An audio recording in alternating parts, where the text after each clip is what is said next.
Hello, my most amazing and awesome artists. Today, you're going to be learning how to create your very own clay fish. It's going to be 3D, meaning you can see it all the way around. You need to start out by taking a pinch off of your block of clay. We're going to be using our clay to make clay fish. So to start out, you need to take a pinch off and save it for later for the details. Then take your larger piece of clay and roll it into a ball. This is also called a sphere in 3D terms. So roll your sphere using both hands flat, either on the table or in your hands, and roll it into a nice sphere. After you get a sphere, you're going to take your thumb and dive it on down into that sphere, right into the middle. You're going to have to keep your thumb nice and strong to make a hole. You don't want to go all the way through to the bottom though, just barely before the bottom, so you have a nice thick bottom to your bowl. After you dive your thumb in, you're going to pinch, open, and turn with your baby gator chomps, keeping those two fingers on the outside nice and strong. That way you widen out your bowl into a bowl. Then you have to do the pinky test. If your wall is thinner than your pinky, that's no good. It will break. If it does happen to accidentally get thinner than your pinky, you can fold it over and smooth it back out. But that's a lot of extra work. So the first time, just make sure that you don't over pinch and that it's as big as your pinky. It's better to have it a little too thick than too thin and fall apart. If you have a lot of cracks in your bowl, you can use a little tiny pinch of water. Not a lot of water though, because otherwise it will take too long to dry or fall apart. After that, I'm going to put my bowl on its side. Now this is going to become the fish's mouth. I lay it down on its side and kind of give it a little bit of a press to shape the mouth and how I want it. If I want it into a smile or if I want it into a big surprised face. Then I'm going to take my extra clay that I put aside earlier and roll 2 spheres of clay for the eyes.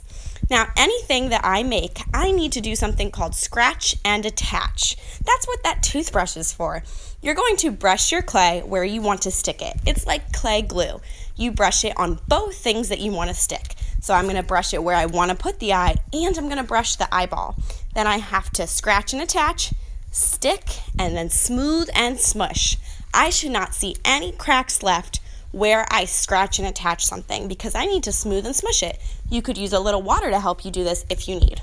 Anything that you add to your fish today has to be scratched, attached, and smoothed and smushed. This is also called slipping and scoring. It is like a clay Velcro, and Velcro has its scratchiness on both sides to stick together. The water and clay in your bowl can be used as a clay glue.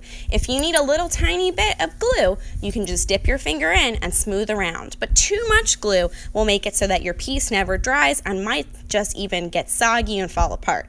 So make sure you're only using a little tiny bit of water if you need to, because we cannot start over once you start building. It'll get harder and harder to smush back together, and there will be air bubbles in your clay if you start over. Then I'm going to use my clay tools to push different details like the eyes into my fish. After I push the eyes in using the bottom of one of my tools, I'm going to take another pinch of clay to create the clay fin. To make a fin, I'm going to go ahead and roll out a sphere like I know how, and then press it down into a pancake. That pancake is also called a slab. The slab of clay is going to be cut in half with one of my tools. By cutting in half, I now have 2 semicircles.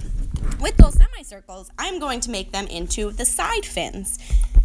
I need to make sure I scratch and attach them really well. Notice I push down on them first to give it a little bit of a tab to make it stick. I scratch and attach to the left, I scratch and attach to the right.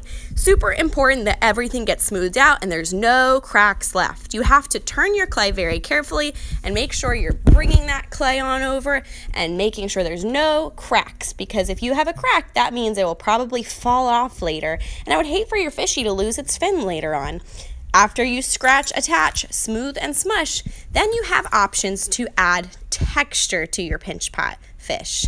By adding texture, that means you can use the tools to lightly press down to add some extra special things on there. But before I do that, I'm going to go ahead and make my back fin, again by pressing out a clay pancake, making a little tab on the back so it sticks by pressing down and pinching in one area, scratch, and then attach onto the back. Now I have fins all over. I've got a back fin, side fins. If I wanted to, I could even add a top fin. It's totally up to you.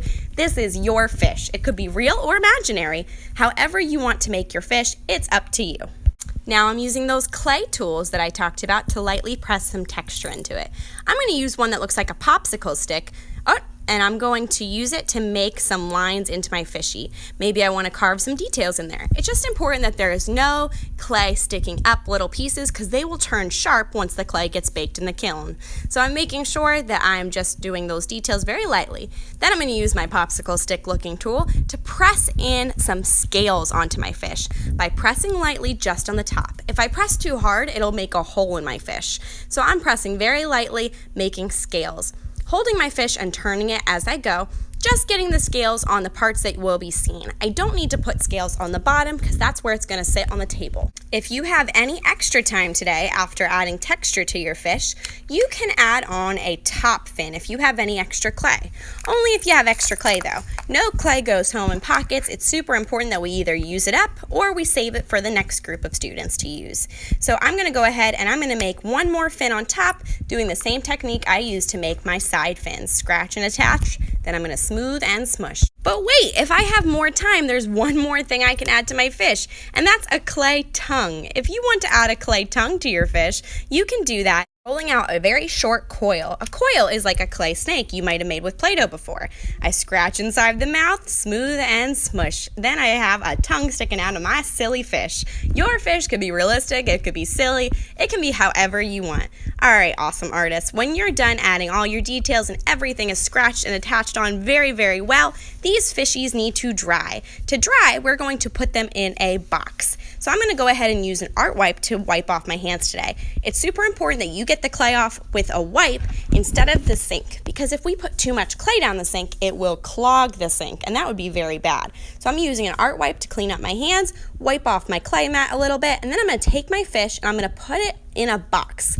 Now this box already has my name on a poster. I'm going to find my name to put my fish on. So after you're done, you're going to carefully, with two hands, find your name in the box at the front of the room and put your fishy down super carefully. It's important that it goes on your name or you won't be able to find it. All right, artists, have fun. I can't wait to see what you create today.